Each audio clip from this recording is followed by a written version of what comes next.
मित्रांनो, रेशन कार्डधारकांना मोठी आनंदाची बातमी आहे। ती म्हणजे रेशन कार्डधारकांना यापुढे धान्य मिळणार नाही, पण त्यांना वर्षाला 9,000 रुपये मिळणार आहेत। मित्रांनो, होय, ही बातमी खरी आहे, कारण की आता शासनाने अशा काही प्रकारचे अपडेट आणलेले आहे आणि यामध्ये तुम्हाला कशा पद्धतीने अर्ज करायचा आहे आणि कोण नागरिक यासाठी पात्र आहे, ही सर्व माहिती आज आपण आपल्या पोस्ट अंतर्गत आपल्या सर्व मित्रांना देणार आहोत।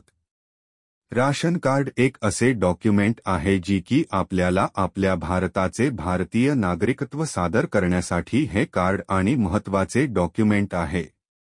आणि मित्रांनो, आत्ताच राशन कार्ड मार्फत दिवाळीच्या वेळेस गोरगरीब लोकांना चांगल्या प्रकारे आणि एकदम कमी किमतीमध्ये महाराष्ट्रामध्ये आनंदाचा शिधा स्वरूपात काही वस्तू वाटप करण्यात आले आणि या फक्त राशन कार्डधारकांना अशा प्रकारच्या सुविधा मिळत असतात।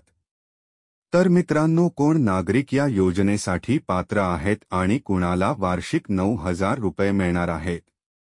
यामध्ये तब्बल 40 लाख लाभार्थी आहेत। यांना चांगल्या आणि स्वस्त दरामध्ये धान्य देण्याची योजना शासनाने बंद केल्याच्या नंतर खूप मोठ्या प्रमाणात नागरिकांमध्ये नाराजी होती आणि असे असताना या नागरिकांना आता राशन धान्य ऐवजी त्यांच्या बँक खात्यामध्ये थेट 9,000 रुपये हस्तांतरित करण्यात येणार आहे। मित्रांनो, 59,000 ते 1,00,000 रुपये वार्षिक उत्पन्न असलेले जे कुटुंब आहेत, या कुटुंबांना मुख्यमंत्रीची एकनाथ शिंदे यांनी 2 रुपये किलोने गहू आणि 3 रुपये किलो देण्याची योजना सुरू केलेली आहे। मित्रांनो, तुम्हाला व्हिडिओ आवडला असेल तर लाईक करा आणि सबस्क्राईब नक्की करा।